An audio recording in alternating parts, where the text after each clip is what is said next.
Oh my goodness, it's 11 p.m. What are we doing still up? I've got an early start tomorrow, 6 a.m. at the brewery. We've got a lot of catching up to do because everything's de-iced now thoroughly. Elliot and I were down there earlier. We've fixed some broken valves and bits and pieces that got damaged due to the ice. So that's all done now. We're basically ready to brew. HLT's on. By the time we get in the morning, the temperature should be right and we can mash in and get started on a double brew of Murgy Straight.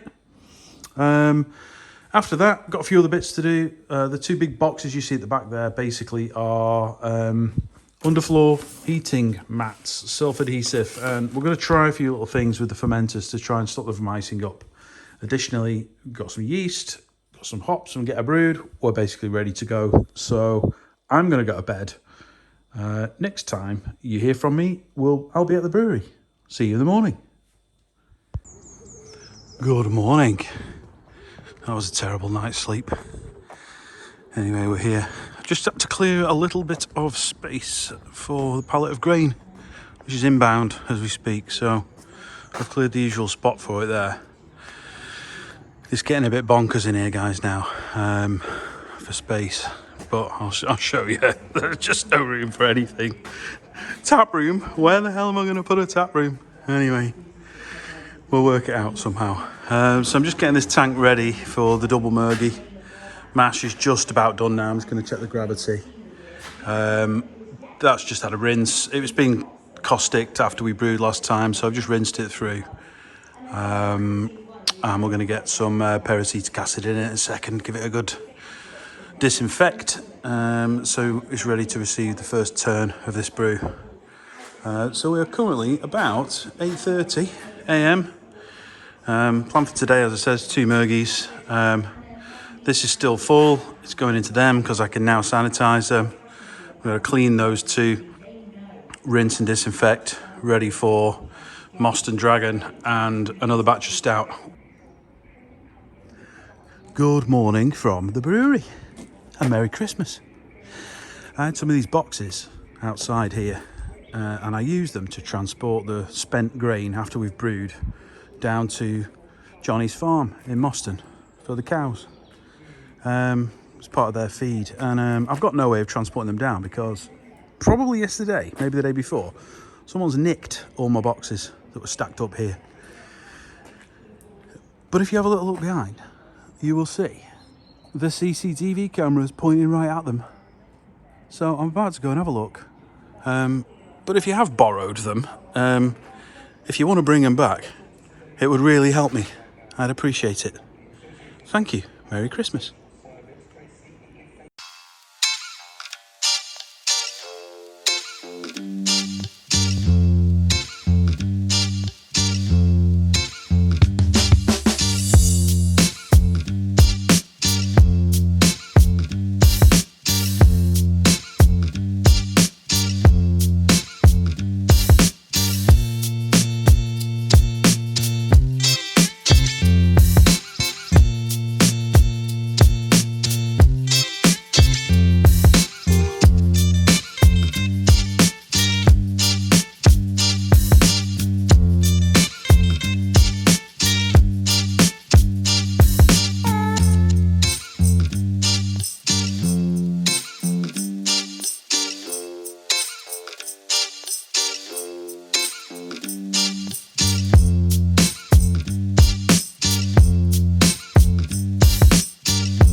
.30, making good progress. Place is a complete tip, like a whirlwind's come through here. So currently we have mashed, boiled. We're in a hop stand at the moment for 30 minutes, and then we're going to transfer, in about 5 minutes, we're going to transfer the contents of the copper, the kettle, into big tank fermenter 3. At that point, we'll mash in here because that transfer is going to take a bit less than an hour, which gives us a few minutes to clean out any debris from the copper, ready for transfer of the wort and sparge for round 2. So that's all looking good. We captured the water from the heat exchanger when we dropped the copper down from 100 to about 79, and currently we're sitting at 71 degrees, so that's perfect for mashing. And obviously we'll capture some more water then through the transfer process, which we'll use for sparge. I'll turn the heat up on that for that. So bucket of slops. I'm in the process of cleaning out fermenter 2, ready to receive tomorrow's, or one of tomorrow's brews. And our little thieving friend has not returned with the boxes. Wasn't expecting him / her to. But Mike has saved the day with some plastic tubs.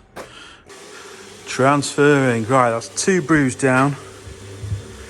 2 to go. Long days. Anyhow, 1 fermenter cleaned, causticed, rinsed. Just needs a squirt of sanitizer. That's ready to have the first brew tomorrow in.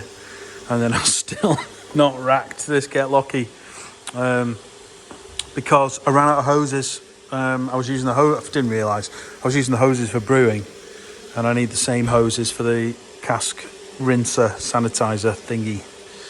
So first thing in the morning, going to get those on the cask washer with sanitizer in, get them filled, and then I can pull the hoses off and use them for the brew. So, Santa, please bring me more high temperature brewing hoses, thank you.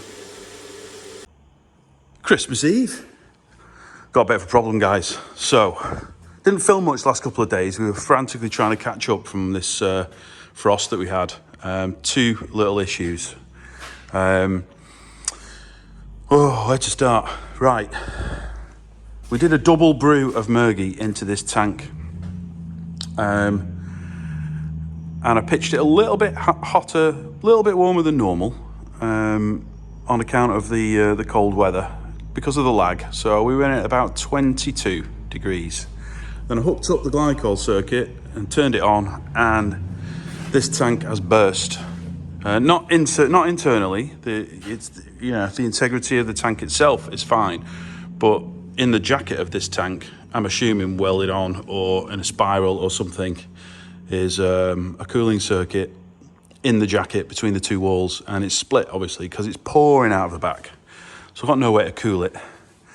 We're currently at 23, and it's gone a little bit above that, but we've managed to get a bit of heat out of it using sterilised bags containing ice, which we've just chucked in, which I really hate doing because I don't want to get the lid off and risk getting any contaminants in, but they're super sanitised, so we should be okay. So that's just maintaining the temperature, but we're only a day into fermentation, so that's going to rise again. I don't want to be here tomorrow, Christmas Day, so we're going to have to MacGyver something to make it work. I'll show you that in a second.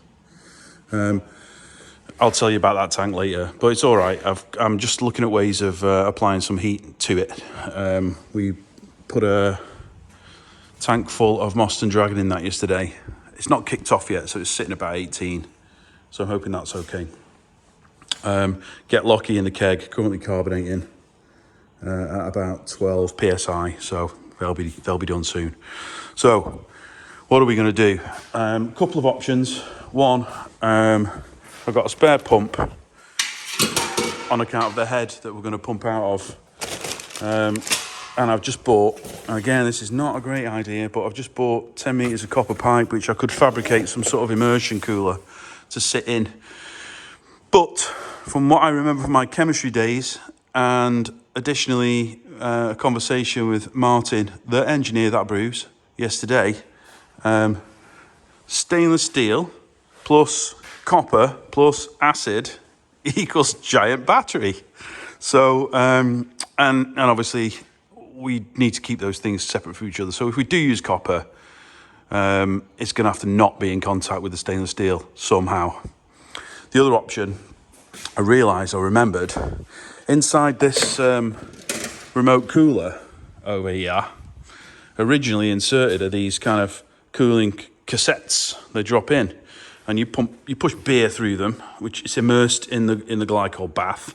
You push beer through them, and it cools it down for you. So I'm just busy taking all the hardware off these tie wraps and plastic bits, and I'm about to give them a good caustic soak, and I'm wondering if I can fabricate some sort of cube of these, which we can suspend in the tank. They're stainless steel, so they need a good clean.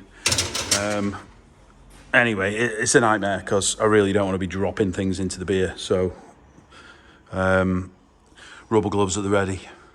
I'm going to build these and I'm going to come back to you. What do you think? Yeah, I'm not sure either. It's about all I can do though. So we'll suspend that from the top of the tank with the tie wraps. Food grade, I might add. Let's see how it goes. Good morning. Day after Boxing Day. I don't know what day it is even. Is it Tuesday or Wednesday? Anyway, I lose track this time of year. Let me conclude the story of the boxes. We've discovered what happened. This is the landlord's van. The landlord's business is shop fitting. And another tenant at the site here has the keys to this van in case it needs to be moved or whatnot. And thought he'd do the landlord a favour by putting the boxes that had clearly been abandoned or misplaced to help them out by putting the boxes into the van and locking it where they still remain. So thank you, Roy. He's doing his good deed. Fortunately, neighbour Claire saw the post on the Middlewich community group and jumped to the rescue with I think we had about 8 or 9 of these blue ones, which are basically identical but blue, which she had stashed in her loft. So we've done them a favour by clearing some loft space, and they've done us a favour by helping to feed the animals. So my little suspended thing in the tank, let me show you roughly what it looks like on top. So we've got the cable tie loop through this plastic pipe just to hold it. There's a hole in the lid here with that's a spare bit, with the input and output pipes through this little secondary pump plugged into an extension lead, plugged into the heating socket on the Inkbird, which is set to 19. Sorry, the cooling socket on the Inkbird, which is currently set to 19. So it's off now. In fact, we probably need a bit of heat. And what I can do is change these pipes over at the remote cooler end and put them on the little Burco thingy to circulate a little bit of warm water through should we need. But I'm going to do a quick gravity check now and see whether that's necessary. We might be through fermentation already. Inside the tank, I'll give you a little peep. Don't know how bright it'll be. But there you go, suspended in the liquid and all the plastic bags, which I need to think of. Do I need to take them out? I might just leave them in now. I just don't want them blocking the hole when we rack. So I'll probably fish them out. I'll get myself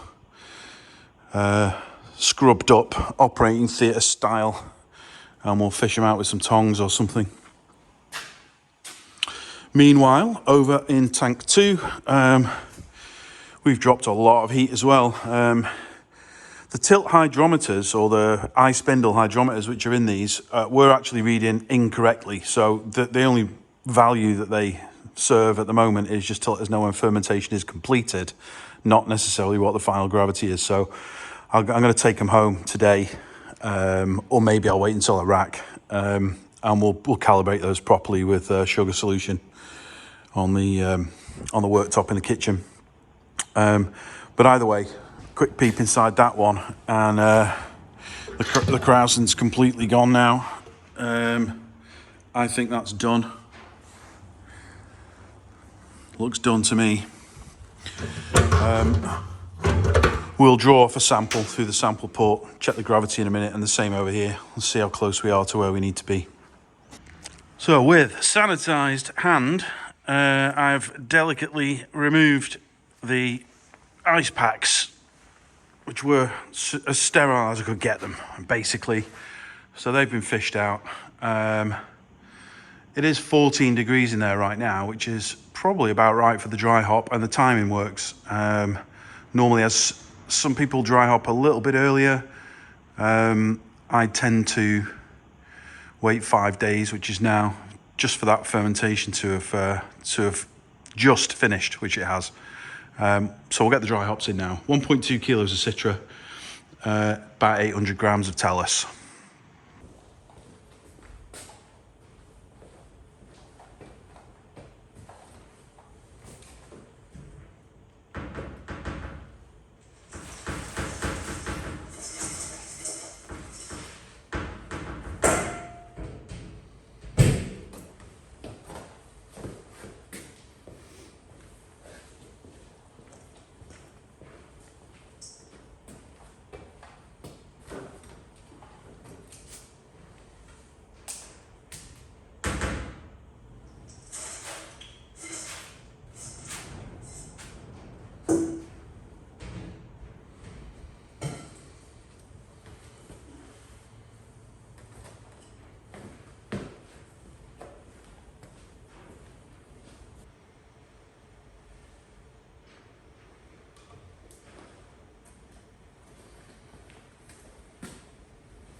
So, a little progress check. This is the Moston Dragon. We are currently 10, 11, 12, 13, 14, almost 10, 15, I would say. I'd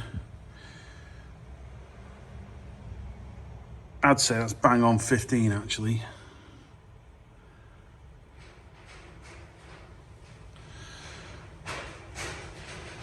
Get the bubbles off. It's 15 to the line. I don't know if you can see that very clearly. Ignore the meniscus. It's the level of the beer, not where it wicks up a little bit. So 10-15, but temperature is currently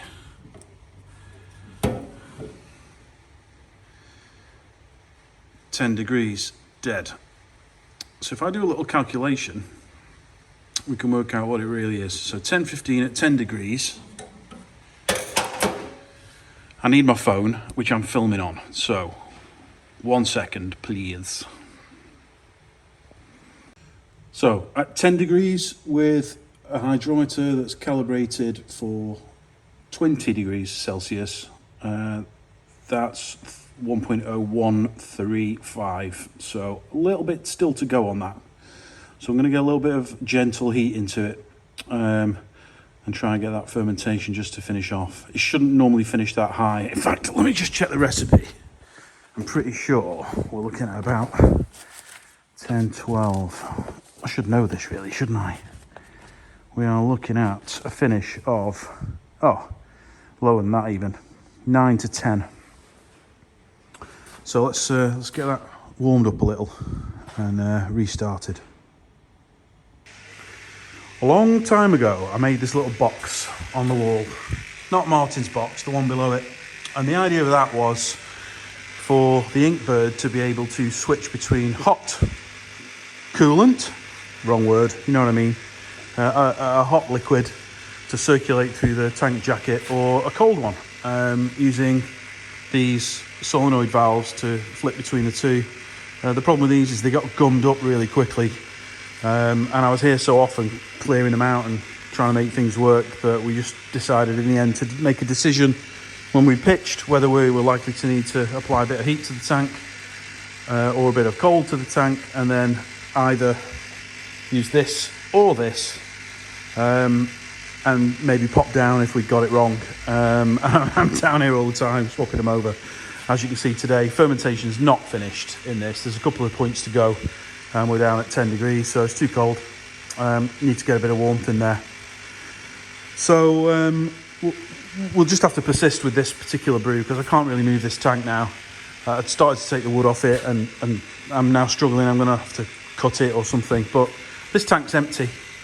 So we're going to try a couple of things. I spoke to Harry as well, who's been through a similar process recently. He's using the silicone heating mats attached to the cone of his tanks. I ain't got no cones, so I'm gonna have to go on the side of the tank. And I'm gonna try Harry's the way that he's done it. He sent me the spec for the mats that he's used. We'll give that a whirl. But in the meantime, I'd also bought these underfloor heating trace wires, which basically, when power is applied, this red wire heats up, makes your tiled floors all lovely and warm. So I'm wondering if this might be a good idea. The width of it is okay to go around the tank. So I'm going to try that first because I've got them. We'll see, get some water in it. We'll see what sort of temperature change we can induce. And if it works, we'll just stick with it. If not, then we'll move on to try out the silicone pads. Worst case, we'll go back to our original plan with water, and I'll swap these out for motorised ball valves. So right, I'm just going to get this wood off the tank.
Well, not what I was expecting to find under there. The bubble wrap's crap anyway, and that's not going to keep the heat in or the cold out or whatever, so we'll get that swapped for something a bit more thermally sensible. But what I'm surprised about is this construction of this cooling. So we've got the pipes going in and out, and I'm assuming spiraled around is this copper pipe held in place with this, what I can only describe as kind of tar, but over time it's kind of leached out. I'm assuming it's leached out over time. This sort of chalk, it's hard to breathe it in, don't know what it is. It wipes off pretty easy, as you can see. So I'll probably give that a bit of a clean. But what it does cause us a problem with now is this blanket is wider than the metal space that we've got available. So I think I'm going to take it off the backing and coil it around the tank with about 5 centimetres between each loop, I think. And then we're warming gently from the bottom. I'll keep it above that welded seam so we're not kind of heating up the yeast cake. And we'll see how it goes. But I'll probably give that chalk a bit of a clean off first as well.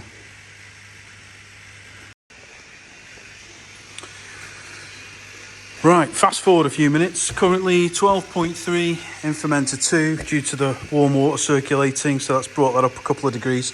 In the meantime, I've had a go at cleaning some of this flour or dust or chalk, don't know what it is. I guess it's just come out of whatever that is, tar of some sort. Either way, can't do much about it. We've spiraled around the heat trace. It's on at the moment and it's warm to the touch, not hot, which is perfect.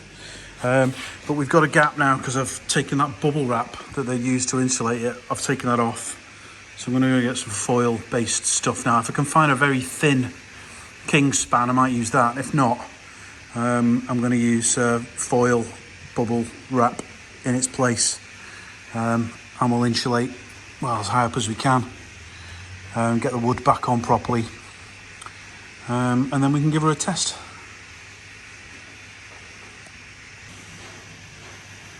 So the wood's partially back on. I've been here too long today again, so I'm going to go now, finish it off tomorrow. And the wood, I'd say, is probably a third replaced. We've swapped the bubble wrap for foil, which I know isn't super efficient anyway, but it's all I'm likely to be able to squeeze under there. I'm going with a double thickness at the top, and then it's actually 6 layers at the bottom, so that should be enough. Checked it all, it's heating gently. Whether there's enough to keep the tank warm, we'll see when we try it for real. But first thing is get the wood on, get it filled up with water, and we'll see how high or low we can make it go. Right, I am done. See you next time. Thanks for watching.